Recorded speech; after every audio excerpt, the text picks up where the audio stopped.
Friends, welcome back to my YouTube channel. कैसे हैं आप सभी लोग? उम्मीद करेंगे आप सभी लोग अच्छे होंगे और अपनी पढ़ाई में बहुत अच्छे से व्यस्त भी होंगे और अपना यूपी टेट का एग्ज़ाम को फाइट करने के लिए वो बहुत अच्छे से पढ़ाई कर ही रहे होंगे, ठीक है ना।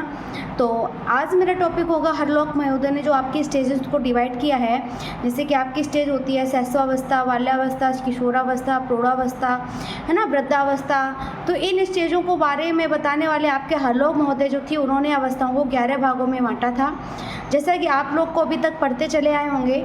तो आज मेरा जो टॉपिक होगा वो हरलोक महोदय के द्वारा ही होगा, फिर आपके बाद आएगा जेम्स ट्रेवर, ठीक है। जो हरलोक महोदय ने आपकी अवस्थाओं को बताया, तो हरलोक महोदय एक ऐसे व्यक्ति थे जिन्होंने अवस्थाओं को 11 भागों में बांटा था।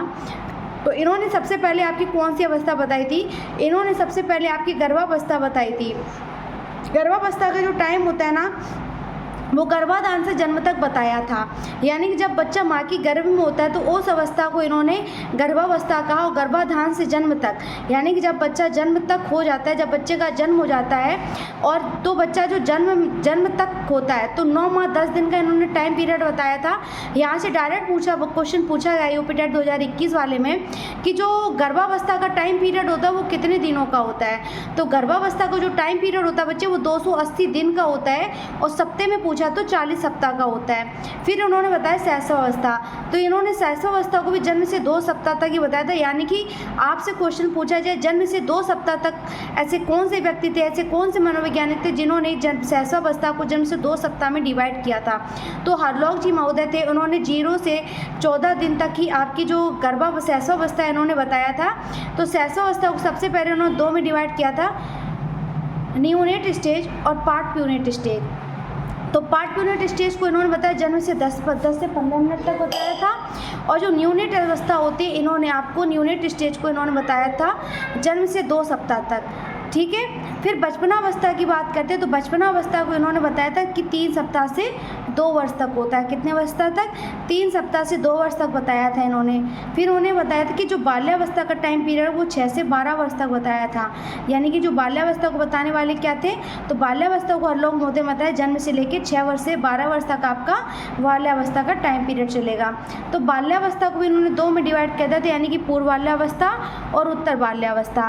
पूर्व बाल्यावस्था को जो टाइम पीरियड बताया था इन्होंने हरलोक ने, तो बाल्यावस्था का जो पूर्व बाल्यावस्था और उत्तर बाल्यावस्था, तो जो बाल्यावस्था का टाइम पीरियड था 3 से 6 वर्ष इन्होंने आपको बता दिया बाल्यावस्था है, और उत्तर बाल्यावस्था का जो टाइम पीरियड बताया था वो 7 से 12 वर्ष था।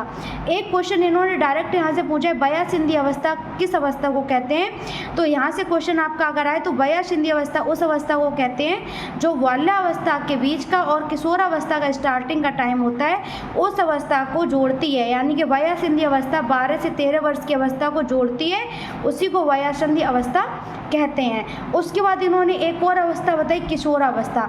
किशोरावस्था को भी इन्होंने 13 से 18 वर्ष तक के बीच की अवस्था बताई थी। और किशोरावस्था को भी इन्होंने 2 में डिवाइड किया था, पूर्व किशोरावस्था, उत्तर किशोरावस्था। जो पूर्व किशोरावस्था था इन्होंने उसका टाइम पीरियड बताया 13 से 17 वर्ष का, और इन्होंने उत्तर बाल्यावस्था था वो 18 से 21 तक का बताया था। यानी कि इस अवस्था वाला का किशोरावस्था टाइम पीरियड चलता है। फिर इन्होंने प्रौढ़ावस्था बताया, प्रौढ़ावस्था वयस्क अवस्था, इस अवस्था को भी 2 में डिवाइड किया, पूर्व वयस्क अवस्था, मध्य वयस्क अवस्था, ठीक है। तो पूर्व वयस्क अवस्था को इन्होंने बताया था 21 से 40 वर्ष तक, और जो मध्य का टाइम बताया था वो 40 से 60 वर्ष तक का बताया था।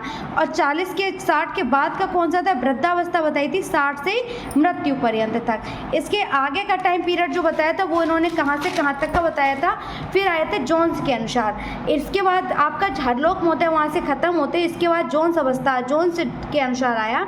तो जोन्स ने क्या बताया, तो जो जोन्स थे उन्होंने अवस्था को 4 में डिवाइड किया। जब हरलोक की अवस्थाओं में देखा कि कुछ संशोधन किया गया, तो जोन्स ने उठाकर क्या संशोधन किया, जोन्स ने बताया कि अवस्थाओं तो 4 ही होती है, शैशवावस्था, बाल्यावस्था, किशोरावस्था और प्रौढ़ावस्था।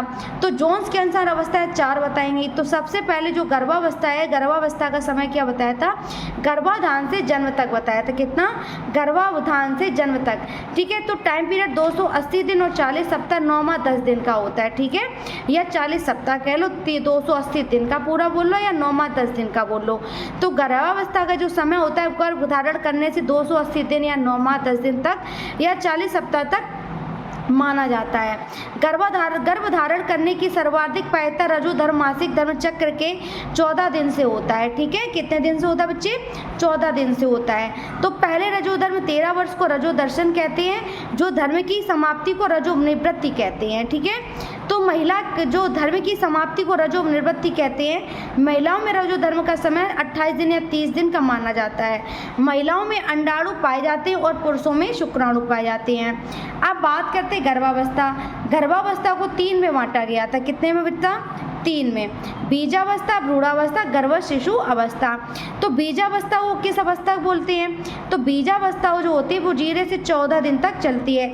इस अवस्था में जाइगोट अंडे के समान दिखाई देता है। जो मतलब जाइगोट होता है वो अंडे के समान दिखाई देता है, जिसे हम युक्ता कहते हैं। क्या कहते हैं बच्चे? जिसे हम युक्ता कहते हैं। युक्ता 10 से 14 दिन गर्भस्थ की दीवार से चिपका रहता है और वहीं से बाल विकास की विधिवत क्या होती है? विकास प्रारंभ हो जाता है। यानी कि जो विकास आपका कहाँ से प्रारंभ? युक्ता जो होता है वो माँ की दीवार से चिपका रहता है, तो वहीं से कहाँ हो जाता है? बाल विकास की विधिवत प्रारंभ हो जाता है। ठीक है बच्चे, इतना उम्मीद करेंगे आपको इतना समझ में आया होगा। अब बात करते हैं भ्रूणावस्था की। जो भ्रूणावस्था होती है वो 14 से 60 दिन का होता है। कितना होता है? यानी भ्रूणावस्था जो होता है वो 14 से 60 दिन का चलता है। यह 14 से 60 दिन का समय होता है। इस अवस्था में माता के व्यवहार, आदतें, स्वभाव, भोजन के पोषक तत्व, उछल कूद, तनाव आदि सभी बातों का प्रभाव शिशु पर पड़ता है। क्यों पड़ता है? क्योंकि बच्चा जो होता है वो माँ के प्लेसेंटा गर्भनाल से चिपका रहता है। बच्चे जो माँ के गर्भनाल से चिपके रहते हैं, तो बच्चा जो भी अनुभूति करता है, अच्छा बुरा, खाना पीना, जो भी पोषक तत्व लेते हैं वो बच्चे कैसे लेते हैं? वो माँ की गर्भनाल से जो चिपका रहता है बच्चा, उसी गर्भनाल से बच्चे के अंदर पोषक तत्व जाते हैं। तो बातों का प्रभाव शिशु पर पड़ता है। इन दोनों 14-60 बालक प्लेसेंटा के द्वारा संपूर्ण पोषक तत्वों को माँ से प्राप्त करता है। बच्चे कहाँ से प्राप्त करता है? माँ से प्राप्त करता है। अब बात आती है गर्भस्थ शिशु अवस्था की। कहाँ से? गर्भस्थ शिशु अवस्था यानी 60 से जो 280 दिन का बीच काल होता है, वो इसमें बालक का संपूर्ण विकास हो जाता है, यानी बच्चा मैच्योर हो जाता है। इस अवस्था में बालक संपूर्ण विकास हो जाता है। बालक का विकास सिर से पैर की ओर होता है, यानी कि सिफेलोकॉडल मैंने आपको पढ़ाया है। तो सिफेलोकॉडल मैंने आपको बताया कि जो विकास होता है बच्चे का वो किस से किस तरफ की ओर होता है। तो विकास जो बालक का होता है वो सिर से पैर की ओर होता है, यानी पहले सिर बनेगा, फिर धड़ बनेगा, फिर हाथ बनेंगे, फिर पैर बनेंगे। अब यहाँ से क्वेश्चन आपका सबसे इम्पोर्टेंट क्वेश्चन आया है। जो माँ का प्रथम दूध होता है तो उसको क्लोस्टोमा दूध कहते हैं। क्या बोलते हैं? क्लोस्टोमा बोलते हैं। जो माँ का प्रथम दूध होता है वो क्लोस्टोमा होता है। उसमें दूध जो होता है वो ये हल्के पीले गाढ़े रंग का होता है, जिसमें कि कौन सा पदार्थ पाया जाता है? जिसमें एंटीबायोटिक मात्रा अधिक पाई जाती है। जो माँ का पहला दूध होता है उसमें क्लोस्टोमा नामक प्रोटीन पाया जाता है, और जो माँ के दूध होता है वो हल्के पीले काले रंग का होता है, जिसमें एंटीबायोटिक मात्रा अधिक पाई जाती है। ठीक है, अब बात आती है गर्भस्थ शिशु की क्रियाएं। तो गर्भस्थ अवस्था के बाद शिशु क्या क्या करने लगा? 3 सप्ताह या 21 दिन के बालक त्वचा, मांसपेशियों, आँखों का निर्माण प्रारंभ हो जाता है। यानी जब बच्चा 3 सप्ताह का हो जाता है, जो माँ के गर्भ में बच्चा होता है, वो 3 सप्ताह या 21 दिन के बालक में त्वचा का, मांसपेशियों और आँखों का निर्माण प्रारंभ हो जाता है। यानी कि 21 दिन के बालक में ये चीज़ बनना प्रारंभ हो जाती है। फिर यहाँ से क्वेश्चन देखते हैं। 4 सप्ताह या 28 दिन में बालक के दिल की धड़कन प्रारंभ। क्वेश्चन पूछा जाए कि बालक में दिल की धड़कन कब से प्रारंभ हो जाती है? तो बालक में दिल की धड़कन 4 सप्ताह या 28 दिन के बाद। ये क्वेश्चन भी पूछा गया है आपको 2010 या 2021 में भी ये क्वेश्चन पूछा गया है कि बालक में दिल की धड़कन कब से प्रारंभ हो जाती है। तो बालक में दिल की धड़कन जो होती है वो 4 सप्ताह या 28 दिन में बालक के दिल की धड़कन प्रारंभ हो जाती है। फिर क्या होता है? 14 सप्ताह में बालक में मूल प्रवृत्तियाँ छींकना और निकलना प्रारंभ हो जाता है। यानी मैकडूगल के अनुसार मूल प्रवृत्तियाँ 14 बताई गई हैं। किसकी? जो मूल प्रवृत्तियाँ होती हैं वो 14 होती हैं, जो कि जन्मजात होती हैं। तो 14 सप्ताह में बालक में मूल प्रवृत्तियाँ छींकना और निगलना प्रारंभ हो जाता है। या 17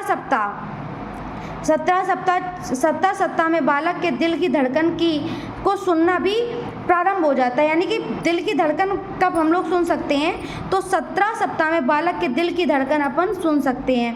फिर 21 सप्ताह या 5 माह के बालक में सिर में बाल निकलना प्रारंभ हो जाते हैं। मतलब बालक में सिर के बाल कब निकलना प्रारंभ होते हैं, तो 21 सप्ताह या 5 माह के बालक में सिर में बाल निकलना प्रारंभ हो जाते हैं। उसके बाद ये भी आपका इंपॉर्टेंट क्वेश्चन है, 7 माह का बालक अधिक क्रियाशील माना जाता है। इसमें स्वप्न देखना व कल्पना करना प्रारंभ कर देता है बच्चा। ठीक है। 8 माह में बालक निष्क्रिय अवस्था में रहता है। यानी कि 8 माह में बालक कोई भी क्रिया नहीं करता है। 8 माह का जो बालक होता है वो निष्क्रिय अवस्था में पड़ा रहता है, उसमें कोई भी क्रिया, कोई भी हलचल नहीं हो सकती है।